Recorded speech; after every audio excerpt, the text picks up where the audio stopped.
Welcome to Safe Doesn't Scale. I'm your host, David Walsh, founder of Limelight. This show is for marketing and growth leaders with a chip on their shoulder who are tired of playing it safe. I am so excited to have Justin Levy here. For those that don't know, Justin is the expert at social media and influencer in B2B at ZoomInfo, Demand-Based, ServiceNow, Citrix. I think there's so much to dive into here. So firstly, thanks for joining us, Justin.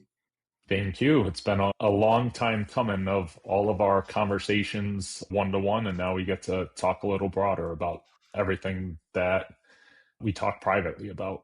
Well, you've done so much interesting things. I think the audience are going to find a lot of this really interesting to think about, like the new age of media, the new age of B2B, and how social media should really work in 2026. You just have so much domain expertise. So let's dive in. I want to start with a provocative question, which is what's not working in B2B right now?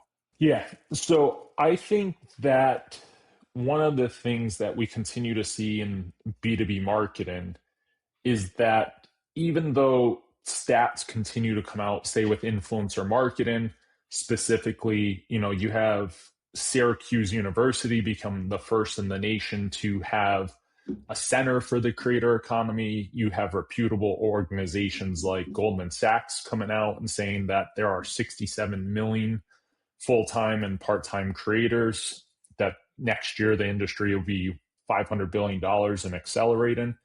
Now, granted, that's not just B2B. However, the overall kind of creator economy. And what you see is that B2B marketing is still going back to what they know. So they go back to buying lists. They go back to, repeatedly emailing the same tired list 3, 4, 5 times a week. So you have that happening, and at the same exact time, many, not all, because this is evolving, companies are still treating influencer marketing as a single bullet point in a job description, say for a social media leader. So it's we want you to do ABC, creator marketing, DEF, as opposed to the full function, which I've been privileged to have in 2 companies now, but a separate function fully dedicated to influencer marketing that's budgeted and treated professionally. It's a really great thing to jump into. I think you've got so much experience. I think you were doing influencer marketing before it was cool, right? Like you've been doing this in B2B for a lot longer than most people. And I don't want to dive straight into just influencer marketing per se, because you've done so many other things in running social at large enterprises. It sounds like what you're saying is what's not working today is like marketeers just going back to the traditional playbooks, right? Because they're being squeezed right now. There's budget constraints, and they're saying like, how do I make sure that this drives revenue and make sure that there's certainty behind my actions? Is there anything else that comes to mind around like what's not working, right? Other than outbound messaging and blast spamming people, I feel like everyone's inboxes with AI these days is just getting inundated with terrible personalization. Anything else in your mind that's not working?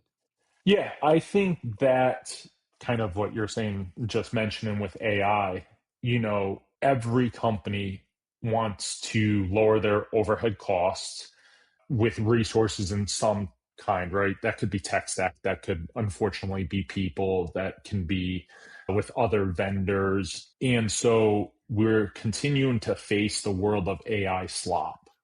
And you see that both internally at companies. So the production of, say, briefs or slide decks or product marketing, say, overviews for internal audiences, but then certainly forward-looking content in things like blog posts and ebooks and white papers and things of that nature.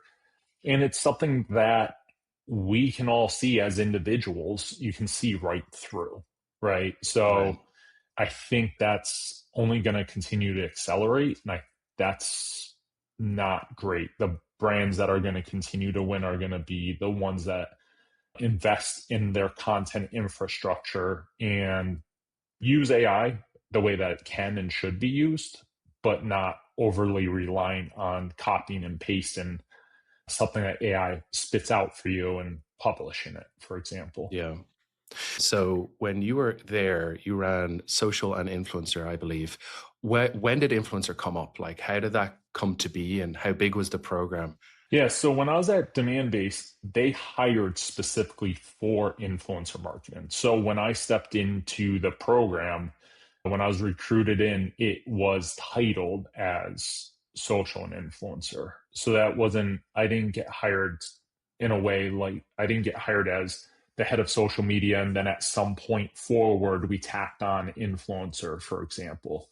They knew off the bat that they wanted to invest in influencer marketing. There, we took a different approach. We certainly invested in paid relationships with influencers on a campaign basis for a couple of launches or things like that that we did. But we relied more on organic campaigns. So the scale is a lot, right? Because we did some lists and things that had 100 plus people in them. But Mm. what it really did for Demand Base was put them on the radars of a lot of creators and build those relationships that I'm sure even to this day, years later, they're still continuing to tap, whether that's now in a paid relationship or in other ways. When I think about Demand Base, I think they've got such an amazing brand. Like immediately I'm like attracted to that brand. And I'm assuming that's because of all the great work that Justin Levy did when he was there. But I think like let's go to the last 12 months. What are you most Yeah. proud about? Yeah. So I think that one of the things with the influencer program that I'm most proud about was we came into, so 2024 was really, it was the first year that they had funded the program at ZoomInfo, right? I was recruited in. Part of that was come stand up influencer marketing program for us. They funded it. So that was kind of the experimental year, right? We made some relationships, but they had to fit within a fairly tight budget constraint. And as we came into last year, into 2025, we had a large virtual summit that we were planning. And one of the things I went to leadership and made a calculated risk on was that if we front loaded the budget request that I had to first half, that we would deliver for the virtual event. What was the pushback there? Just to ask, because like that's a big decision, right? You're saying Yeah. like, let's just go take the budget for the year, front load it, and let me go influence the higher ups that this is the right decision. What was some of the pushback you got? I think that the only true pushback that I received was that I had to present essentially a slide per creator, right? Like I had to justify why we were going to spend on who. So it wasn't, here's your budget, go make it happen. It was, this is the budget ask, and this is literally how I'm going to spend it per creator. So So a bit we're going more to hire, micromanagey, like a bit yeah, more. If you're saying, okay, we're going to go hire these spokespeople to be yeah, part of our brand, the brand team, the social team, there's other people at the company that want to say in that, and there's probably some red tape there. How did you get over the content creation piece? So sometimes these enterprise customers that we work with, and we work with, hundreds of companies at this stage, they're looking at this and saying like, okay, I really want to do influencer, but I also want to control the narrative and I want to tell these creators what to write. So when yeah. you're first standing up this at ZoomInfo, it sounds like, and it seems like part of that was like, sure that each person is aware of who we're spending on and why and what the strategy is. Makes sense. What about like, how do you control the narrative? Was there pushback or questions around that? No, there was never pushback because I was never asked to present the narrative, right? Sure, naturally, sometimes content gets published and you get flagged for it, questioned why this person published they did, or why did they use a specific photo or graphic or video. But the narrative overall was always based on a creator brief that we utilized, whatever the pillars of the campaign or the product launch or what have you was. And so we would include those messaging pillars, sample social content, just give them an idea, the do's and don'ts. So if there was a product that should be referred to in a certain way or not compared with something, whether that's a competitor or just referenced in a different way, that list of do's and don'ts were included, then obviously the pieces of that were necessary for them to have, whether that's assets for them to consider, that was their tracking URLs, landing pages to just go get more information. And we would deploy that and provide that to all the creators. They were then. Yep. So let me ask you a question of that. So Yeah. so people listening to this, right? They're starting out with influencer marketing. They're starting out with content, and they're saying, okay, like, how do I make sure that once I get this budget, that we can go back to the the leadership team and say, hey, this is what we accomplished with this budget. We want to increase it. So it sounds like 2024 was the year of testing and iteration, and there was some kind of micromanagement around who we're working with and why we're working with them.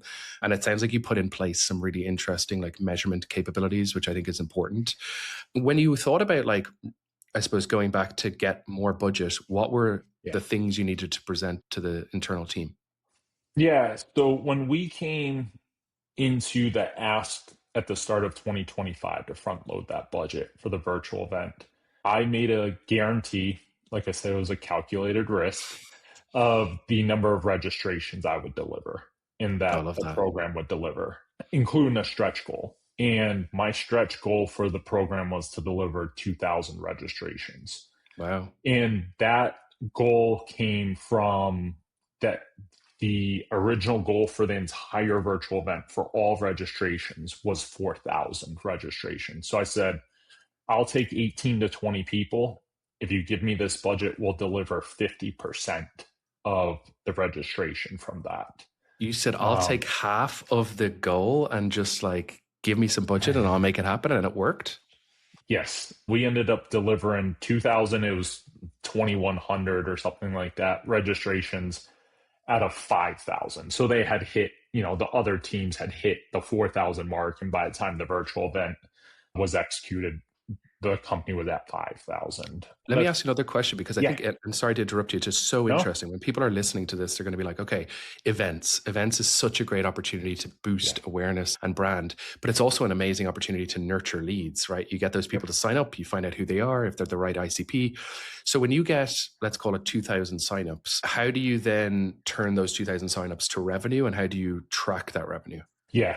One of the really important things that both I and the organization, I believe, working with influencers, had to mature about rather quickly was going into the event, going into the planning for the event.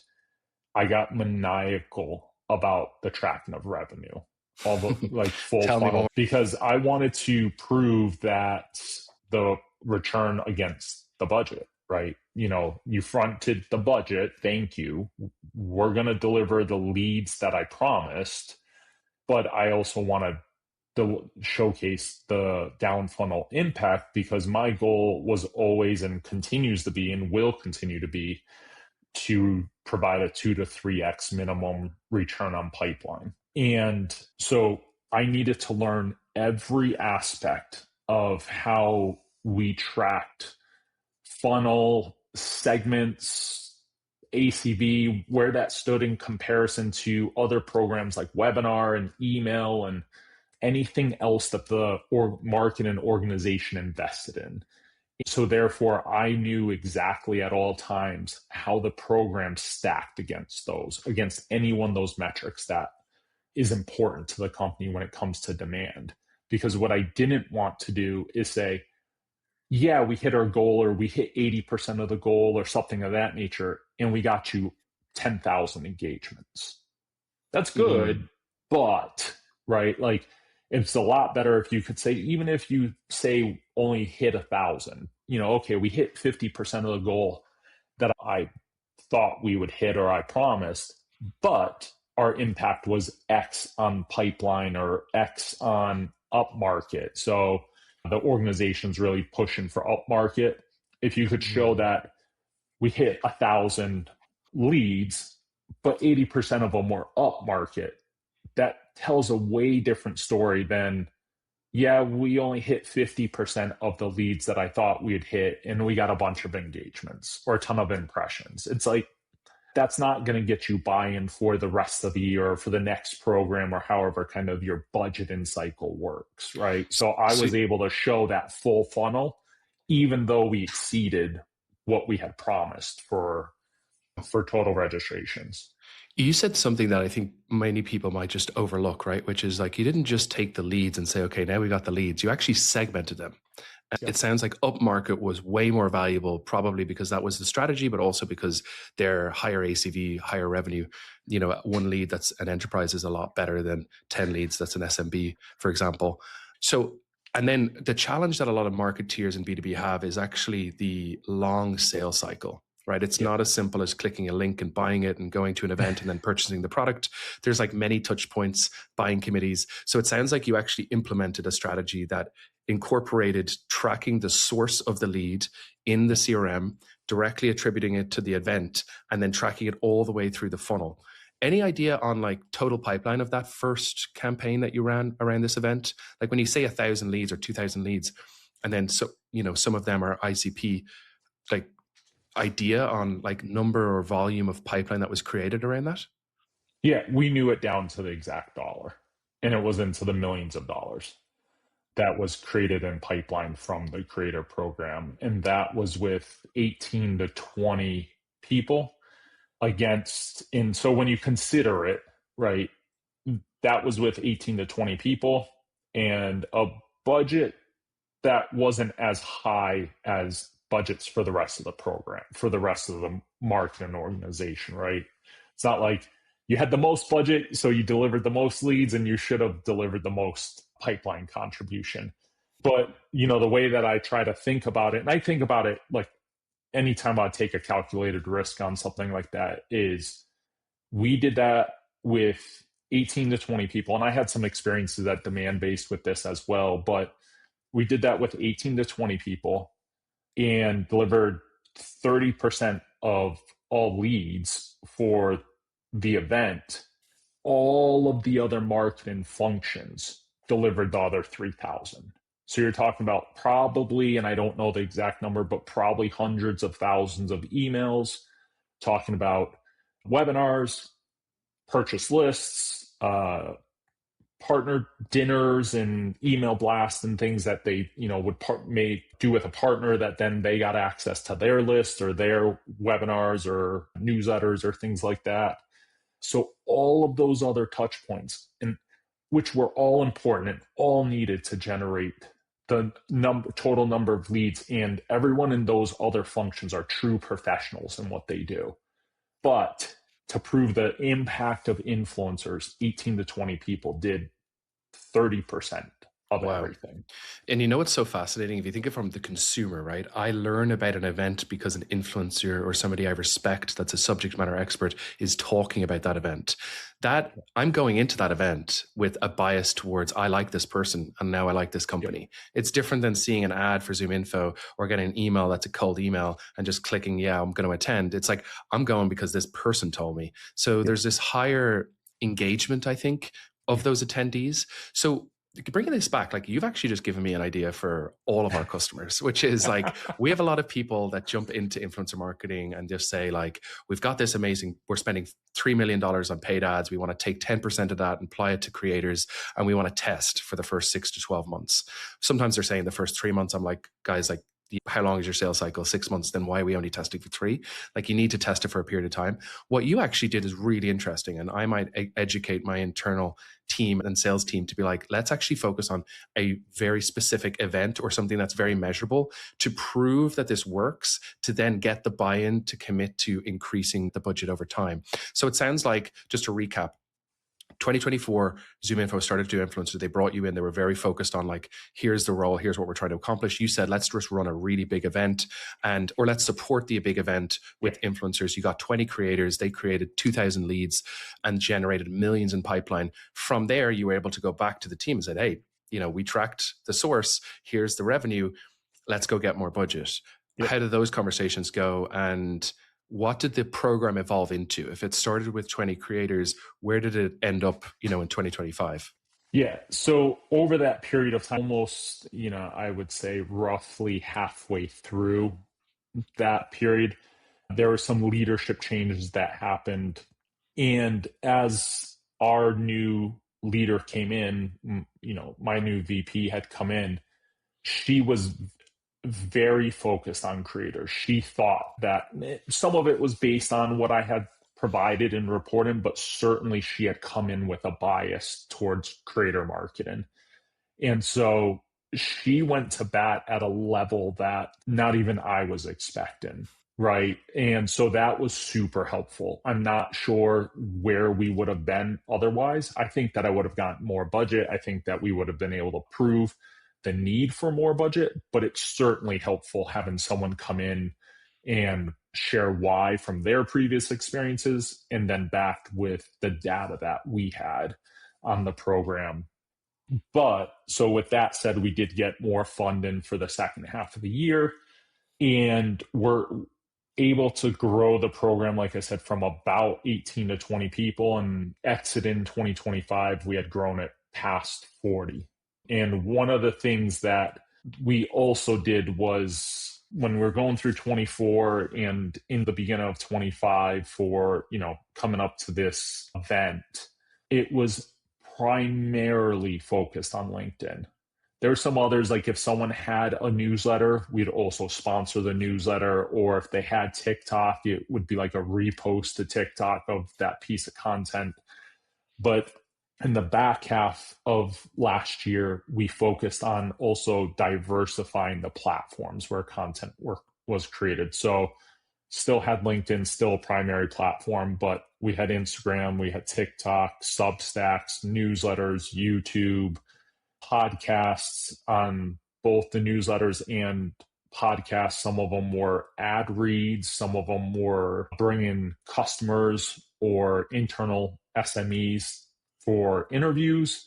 So we tried to diversify across the board with the second half growth of the creators. So we didn't go from 18 creators all on LinkedIn to 40 creators all on LinkedIn.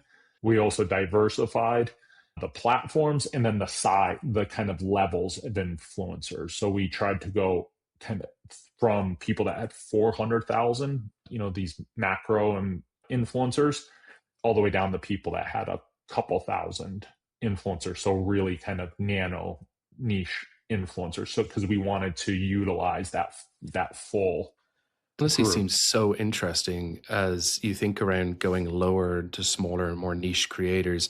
Yeah. Tell me why. Like, why did you do that? And why should other people consider going down to those smaller micro creators? Yeah, one of the things I think as you become a larger and larger creator, right, as you surpass 100, 200,000 and more, you start to, in a lot of times, appeal to a broader group, right? So let's say if you're in sales, as you gain more followers, you probably start to appeal to B2B sales as a whole, to the industry, right? Because your community becomes more diversified naturally. You might have SDRs, AEs, AMs, sales leaders. It's just a broader group. Sometimes what happens, depending on the level and consistency of that person's content, in the kind of buy-in from the community, is engagement. The engagement rate also drops down, right? So more followers, engagement, let's, for argument's sake, say 450,000 followers and they get 45 engagements. Well, a lot different when you have 4,500 followers and 45 engagements, right? So when you go niche and you kind of go all the way down into those levels, usually their community is that exact target, right? So if you're working with an influencer who's, keep it in B2B sales, who's an SDR, a lot of their community is probably going to be SDRs. So if you're talking about a product or a campaign or something like that, or you sell something that is targeted to frontline sales reps, SDR, AE, AM type thing, that's the community that you want to try to tap. Right. Because you're really going narrow on, I want to partner with all frontline sales reps in some form or format, right? You could do that with marketing. You could do that with any rev ops. It doesn't matter. And what's interesting is, like, in So you're giving people a very interesting education into audience growth, which is audience growth doesn't just happen within one segment. After you get to a certain size, you end up broadly touching lots of different industries and sectors. And just maybe broadly, like instead of it just being one narrow niche, it's now one section or one category. And that makes a ton of sense because as you start to grow, people start to be aware of you and they start to engage in your content, and just naturally your audience grows.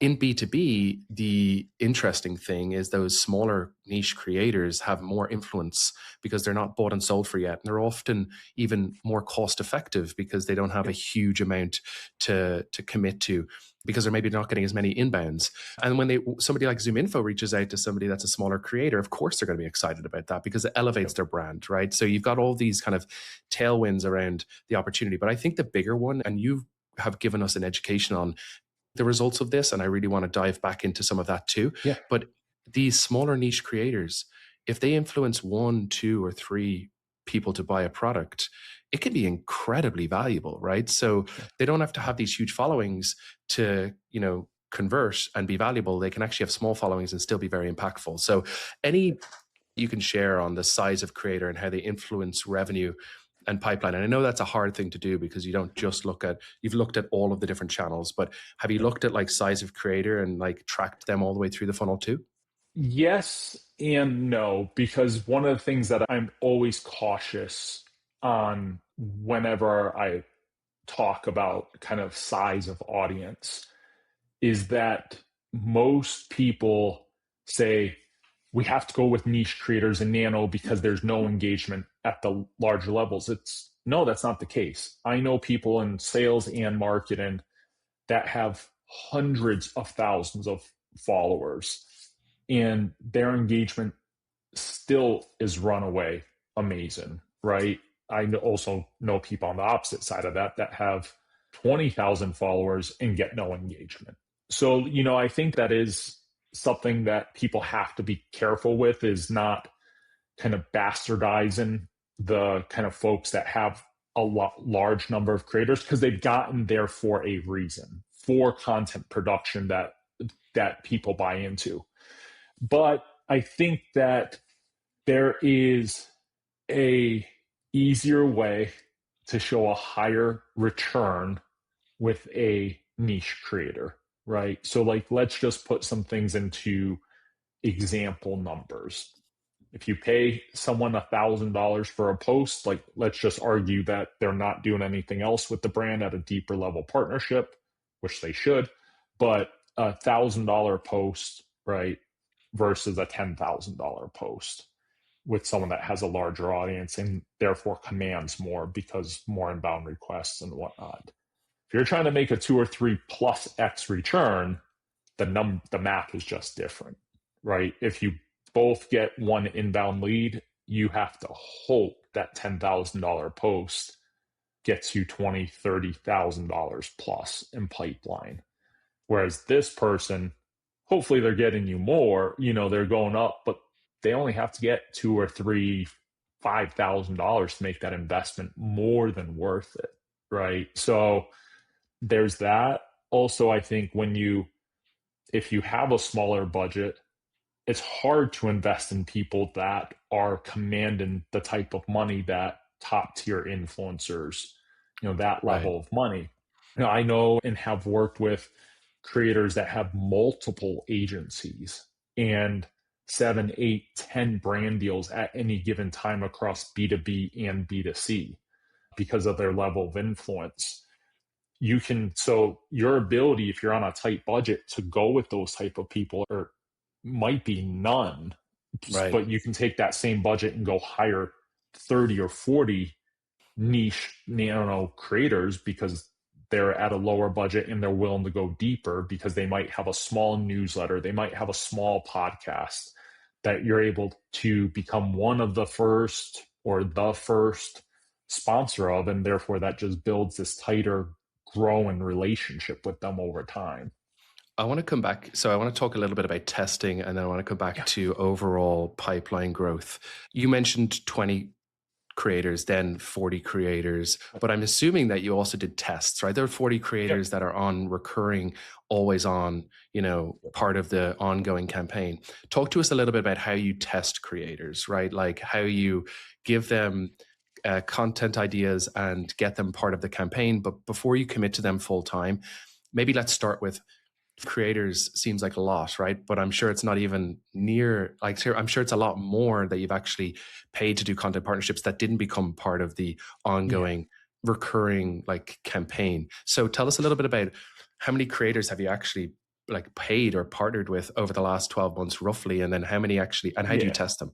Yeah. I mean, I'm sure that number's more 60, 65, 70, right? Because you're not saying 20 creators to work on the virtual event and then there's only net 20 more added from first half of 25 to end of 2025.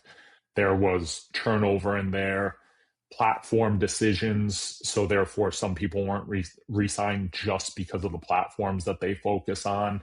We're seeking out new platforms. So therefore, you go search for creators that, for example, have really influential Substacks or YouTube channels, things of that nature. I think with anything, you have to. So one thing that I don't believe in is like a 1 month test Yeah. sort of thing, because it's essentially, and not like a pay per post, like that's a 1 month test, right? Pay per post, I think, has gotten beaten up in a wrong way, and it's because people see pay per post versus partnership. Those aren't mutually exclusive, but like 30-day test of any kind just means that I get to check a box that I have another creator and you get some beer money, right?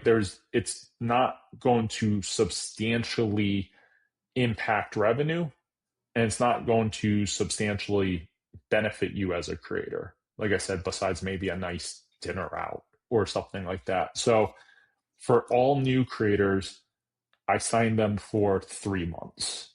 And that's a 3 months to kind of prove out the partnership, prove out impact, and things of that nature. And then we can look at 6 months or longer term, go deeper on the partnerships, on the channels, things of that nature.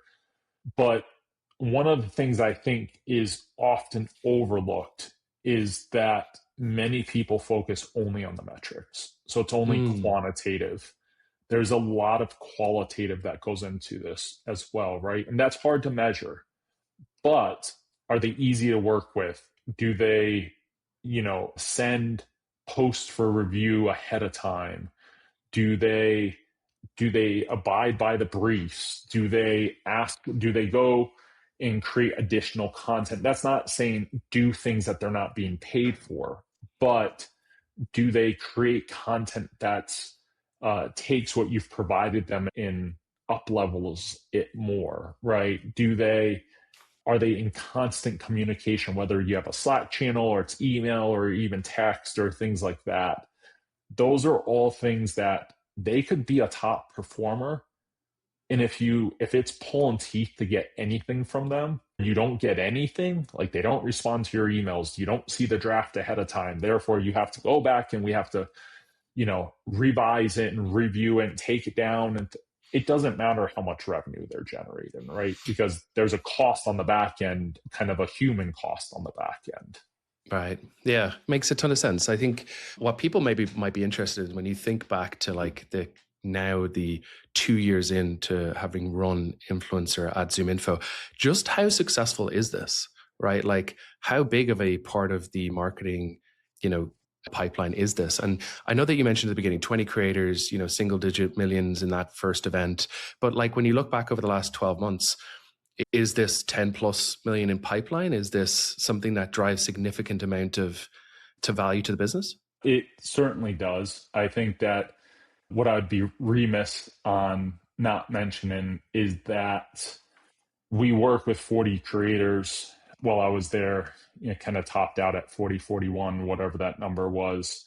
But beyond what we were working with them on from a campaign standpoint, we did also utilize Limelight to help extend everything that we did, right? And certainly not a pitch for Limelight, though I'm sure you don't mind it, but we utilized what became the Signals product to help now take that and utilize the engagements on those posts and be able to get more life out of, say, that one post, right? As opposed to just checking a box and maybe they drove leads through the gated page or the sign up for the event. And so the all-in program, taking into consideration the work with the platform and the creators, it's a very significant portion of revenue for the marketing organization. It is regularly reported to the executive leadership team. It has made board decks in the past. So it's something that has a lot of eyes on it these days. That's awesome. Yeah. Well, just for those that don't know, it was Justin that came to us, started working with us, and then asked us a ton of questions on, can we actually track content from just influencers? Can we track content from, executives? So, I know a lot of the team and employee advocacy is big in ZoomInfo and they get a lot of engagement. And so you were the one that actually spearheaded this, like actually helping us to track the content. Because ultimately, influencer marketing has been about brand awareness for a long time, right, in B2B. But the reality is, to grow this market at the speed that we want to at Limelight, we need to make it also performance-based. So we need to be able to prove that content drives revenue. And it's kind of a gray area where it's hard to track. And so I really appreciate your partnership and you driving this forward and allowing us to think about how to track not just influencers, but actually executives, and how to track the engagement on the content, even helping you segment it into ICP and actually figure out, like, did this person engage on content, becoming a user or a customer? And if we can prove that in that pipeline, then we unlock an enormous amount of budget to continue to do this. Yep. I really appreciate your partnership in that. And I know that you were the one driving this forward from your side. Of course. And it's trying to always push the envelope, I think, on what this industry can prove and do. And I feel that every year we hear it's the year of the influencer, or, B2B influencer is going to, it is the biggest thing next year. And some of that is because every year it's reported that the industry is accelerating, right? Or, like I said, the overall creator economy is accelerating. But you have to try to think of new ways that you can push the envelope on it. And that goes outside of, let's just do a creative campaign, right? That's cool and all, but why don't we try to push the envelope and how we track and how we report it, and how we do the things internally that leaders are going to ask questions on? Because if this industry does continue to accelerate, like Goldman Sachs has suggested and other reputable companies and agencies suggest, leadership and boards and things like that are gonna start knocking on the door when those numbers and those budgets get larger. So, yeah. I think, in my time at ZoomInfo and everything that we worked on together and built and thought about, it was with that in mind. That's awesome. Yeah. I'll make a bold statement. I feel like 10 years ago, people cared about social media in B2B. And then maybe over the last, let's call it like 5 or 6 years, they stopped caring about social media because everything else was working, right? Paid ads and content and, outbound was working. And it seems like, for me at least, the last 2 years, and even the last 12 months, social media has become so important for B2B businesses. They're now looking at this as the unique differentiator. You can copy the product, you can copy the features, you can't copy the brand, and you can't copy the social, and you can't copy how you make people feel. So it's for, an awesome job in running that at ZoomInfo and helping them elevate this creator program. I really appreciate you coming on to have the conversation with us. I know that the people listening to this probably learned a lot around, and I know I learned a lot, especially around how to measure this and how to influence the internal stakeholders to continue to invest in this type of content marketing. Really appreciate the time. Thanks for having us on. Thank you. Thanks for listening. Don't forget to like and subscribe to Safe Doesn't Scale on Spotify, Apple Podcasts, or wherever you listen. Limelight is the leading AI-powered B2B influencer marketplace and social signals platform. Brands like HubSpot, Webflow, and ZoomInfo use Limelight to power influencer programs at scale. Start your first campaign at limelighthq.com.